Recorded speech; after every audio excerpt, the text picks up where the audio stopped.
நமக்கு இருக்கிற எதிரிகள் அழுது ஓடணுமா? எப்படி சாத்தியம்? எனக்கு நெறைய எதிரிகள் இருக்காங்கங்க. அவங்க என்னைய ரொம்ப கஷ்டப்படுத்திட்டாங்க. அவங்கள நான் திருப்பி அழ வைக்கணும். அவங்கள நான் ஓட விடணும்.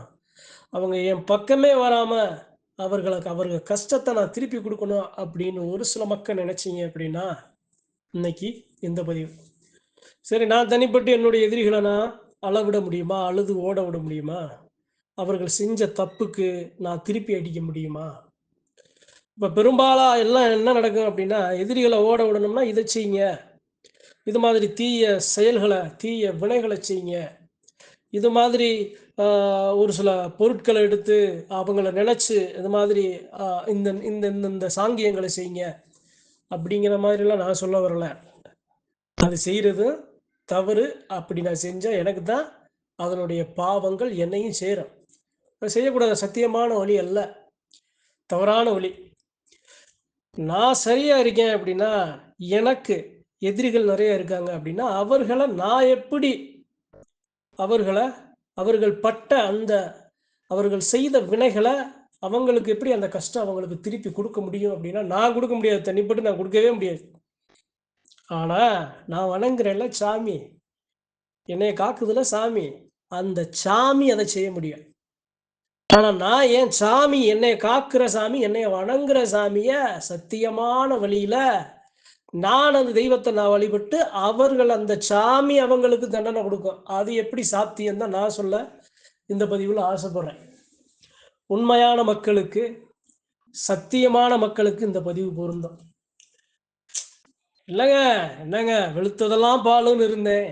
எல்லாரும் நல்லா இருக்காங்கன்னு தாங்க இருந்தேன். ஆனா என்னைய நெஞ்சில குத்திட்டாங்கங்க. என் பிள்ளை குட்டியெல்லாம் கஷ்டப்படுது. எங்களுக்கு நிறைய இழப்புகள் ஏற்பட்டுருச்சுங்க. ஒரு சில உடல் ரீதியா ஒரு சில இழப்புகள், பொருள் ரீதியா ஒரு சில இழப்புகள், தொழில் ரீதியா ஒரு சில இழப்புகள். முடங்கிட்டேங்க. மீண்டு வர முடியலங்க. இவங்க தாங்க, இந்த எதிரிகள் தாங்க. இவங்க தாங்க எங்க இதெல்லாம் காரணமா இருந்தாங்கன்னு ஒரு சில மக்கள் இருப்பாங்கல்ல, அவங்களுக்கு. சரிங்க. உங்கள சாமி காக்குது, உங்க சாமியோட அருட்பாவு இருக்கு அப்படின்னா, ஏன் எப்படி நடந்துச்சு? இது எப்படி உங்கள நடந்துச்சு? இது எப்படி உங்கள தொட்டுச்சு? நீங்க எப்படி அத கஷ்டப்பட்டீங்க? அப்ப அந்த சாமி உங்கள காத்து நிக்கலையா? அப்ப அந்த சாமி கண்மூடி இருந்துச்சா? ஏன் அத தடுக்கல? அப்ப நாம செஞ்ச பிழை என்ன?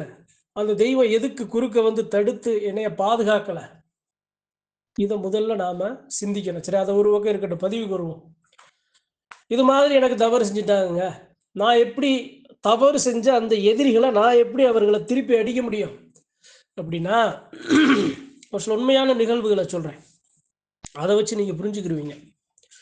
ஒரு எல்லையில ஒரு மக்கள் இருக்காங்க. அந்த சாமியாடி ஒரு மக்கள் இருக்காங்க. அப்ப அங்க என்ன நடக்குது அப்படின்னா, அந்த சாமியாடி ஒரு மக்களுக்கு எதிராக ஒரு சில இடையூறுகள் நடந்துகிட்டே இருக்கு. அந்த சாமியாடி ஒரு மக்களையும் முடக்கணுங்கிற ஒரு ஒரு செயல்பாடு நடக்குது. அந்த தெய்வத்த வசப்படுத்தணும் அப்படிங்கிற ஒரு செயல்பாடு நடக்குது. இது 2மே நடக்க என்ன ஆகுது அப்படின்னா, அந்த சாமி அவங்க கிட்ட, அந்த மக்கள்கிட்ட, அந்த சாமியாடி ஒரு மக்கள்ட்ட காட்டி குடுத்துருது. அப்ப அவங்க என்ன பண்றாங்க, எங்கேயும் ஓடல, எங்கேயும் தேடி ஓடி பணத்த எங்கேயுமே வந்து விரயம் பண்ணல.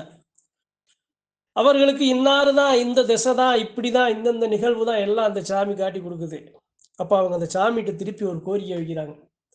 ஐயா, நடக்கிறது, நடக்க போறது, நடந்துகிட்டு இருக்க எல்லாத்தையும் நீ காட்டுற. சந்தோஷம். நீ காட்டுனாலும் அதனுடைய ஒரு சில தாக்கங்கள் இருக்கு. அதையும் நாங்க அனுபவிக்கிறோம். சந்தோஷம். இதுக்கு எப்பத்தாய்யா தீர்வு? இது எப்ப முடியும்? இது எவ்வளவு காலம் இழுக்கும்?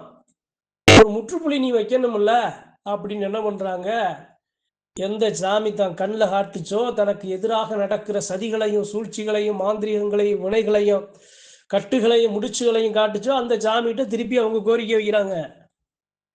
கோரிக்கை வச்ச உடனே எல்லாம் எதுவுமே சரியாகல. மறுபடியும் நடக்குது.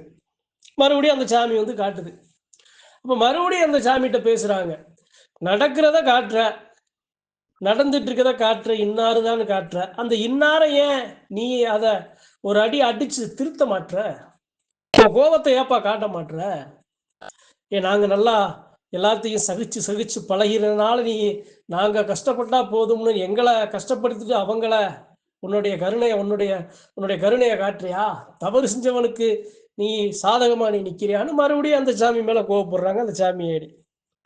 சரின்ட்டு மறுபடியும் நடக்குது. ஒரு தடவை விட்டுருச்சு, 2 தடவை விட்டுருச்சு, 3 தடவை விட்டுருச்சு, 4 தடவை விட்டுருச்சு. 5வது தடவை அந்த தவறு செஞ்சாங்கல்ல, அந்த தவறு செஞ்ச அந்த அந்த அந்த அது எப்படி சொல்ல அப்படின்னா, நன்மக்கள்னு சொல்ல முடியாது. தவறு செய்கிறவங்க எப்பயும் நன்மக்களாக இருக்க மாட்டாங்க. அந்த தவறு செய்தவர்களை அந்த சாமி அந்த எல்லையிலே இல்லாம ஆக்கி விட்டுருச்சு, காணாம ஆக்கி விட்டுருச்சு.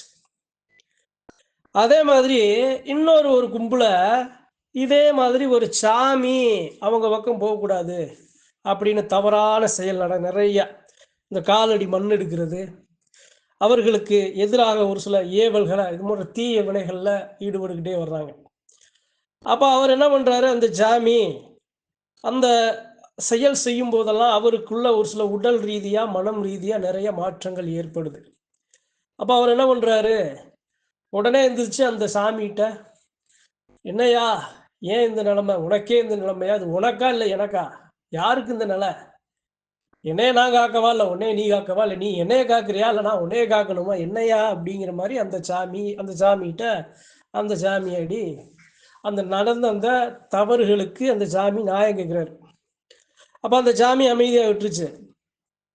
மறுபடியும் இன்னொரு ஒரு ஆகக்கூடாத ஒரு செயல், அந்த உயிரை பறிக்கிற ஒரு செயல் அந்த இடத்துல நடக்கும்போது அந்த தவறு செஞ்சவங்களை கால் மாடு தலைமாடா சட்டடியா படுக்க போட்டுருச்சு.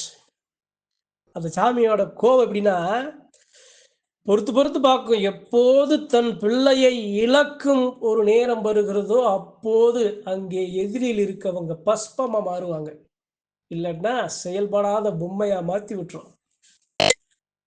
இன்னொரு எல்லாம் இதே மாதிரி ஒரு சாமியாடி, நம்ம ஒரு பெண் தெய்வத்தை சுமக்கிற சாமியாடி, பல இடையூறு, பல வினை, பல கஷ்டம், பல கருமாயம். வீட்டு கூட வந்து சாப்பிட்டு சோத்தை நல்லா அந்த அம்மா கையால் சாப்பிட்டு ஏதாவது ஒரு பொருளை வச்சு விட்டு போயிடுவாங்க. அந்த அம்மா துடிக்கும். இந்த எப்படி சொல்றது அப்படின்னா, ஒரு உயிர் போகும்போது அப்படியே அந்த உடல் கதரும் பாருங்க, துடிக்கும் பாருங்க, அது மாதிரி துடிக்கும். அந்த அம்மா என்ன பண்ணும், வேகமாக சாமி முன்னாடி போய் கண்ணீரை விட்டு கத்தி கதறி அழுகும்.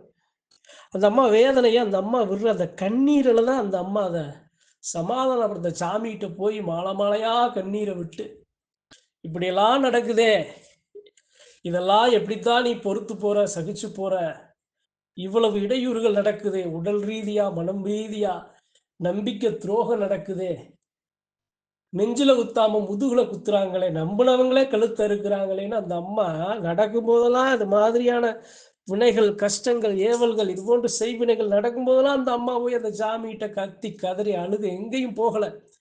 செஞ்சது யாரு, வந்தது யாரு, இன்னாருன்னு தெரிஞ்சு அவங்ககிட்ட தெரியவும் படுத்தல. இந்த அளவு நேசிக்கிற பெருமக, எல்லாத்தையும் நேசிக்கிற பெருமக்க, தான் பிள்ளை செஞ்ச தப்பு கூட தான் பிள்ளை தான் செஞ்சான்னு சொன்னா அது தனக்கு ஒரு அசிங்கம்னு நினைச்சு எல்லாத்தையும் மறந்து மன்னிச்சு சாமிகிட்டே போய் ஒப்பிக்குது சாமிகிட்டே ஒப்பிக்குது. என்னையா எதுக்கையா, இதை எப்பையா தீரும், நீ எப்பையா பேசுவ, நீ எப்பையா வருவ, நீ எப்பையா இந்த எல்லையில நிற்ப, நீ எப்பையா இது மாதிரி இடையூறுகள் இருந்து காத்து நிற்ப, எப்பையா வெளிச்சம் பிறக்கும்னு அந்த அம்மா அந்த சாமிகிட்ட அழுகாத நாள் இல்லை, கண்ணீர் விடாத நாள் இல்லை. அப்ப அந்த சாமி என்ன பண்ணுது, ஒரு காலம் வரும்போது அது தவறு செஞ்சவனை தட்டி அந்த இடத்துல படுக்க வைக்கல, தவறு செய்யறவனை செய்ய வச்சு அவனே வெறுத்து அந்த தவறுனால அவனுக்கு பண நஷ்டமாயி, மன நஷ்டமாயி, சொந்த பந்தங்க நஷ்டமாயி, இந்த தவறவே நம்ம செஞ்சா இது பழிக்குமா அப்படிங்கிற ஒரு நிலையில அவனை நிப்பாட்டி விட்டுச்சு. ஒரு செயலை செஞ்சு அவனே மனதளவுல பித்து பிடிச்சு அவனே ஓரமா ஒதுங்கி அவனே கப்புச்சுப்புன்னு ஒதுங்கி நின்றுக்கிட்டான். அந்த அளவு அந்த சாமி அவனை வெறும் மலுமட்டையா, வெறும் மரமா, உயிரற்ற உடலா மரமா நிப்பாட்டி விட்டுச்சு. அப்ப அந்த இடத்துல அந்த சாமி அந்த அம்மாட்ட சொல்லுது, உனக்கு துணை நான் வந்துட்டு, நீ கலங்காத, உன் கஷ்டம் மாறும், உன் கருமாயம் மாறும், நீ பட்ட கஷ்டத்துக்கும் கண்ணீருக்கும் வேதனைக்கும் அதுக்கு மருந்து நான் கொடுத்தாலும் அதை செஞ்சவங்களுக்கு தெரிய வேண்டிய கிடைக்க வேண்டிய பலாபலனை நான் கொடுப்பேன், கலங்காதன்னு அந்த அம்மாவுக்கு மனதளவில் ஒரு நிம்மதியை கொடுக்குது அந்த சாமி. அப்ப நம்மளை சுத்தி எந்த லெவல்லாம் நடக்கும், இதுல இருந்து எல்லாத்துல இருந்து எப்படி நம்மளை பாதுகாக்கும், நமக்கு தவறு செய்யற எதிரியை ஓட விடுற அந்த சக்தி யாரு அப்படின்னா, தீய வினை, தீய எண்ணம், தீய செயல் அல்ல. நாம வணங்குற சாமி சத்தியமான சாமி. அதுதான் நிரந்தர தீர்வாக இருக்கும்.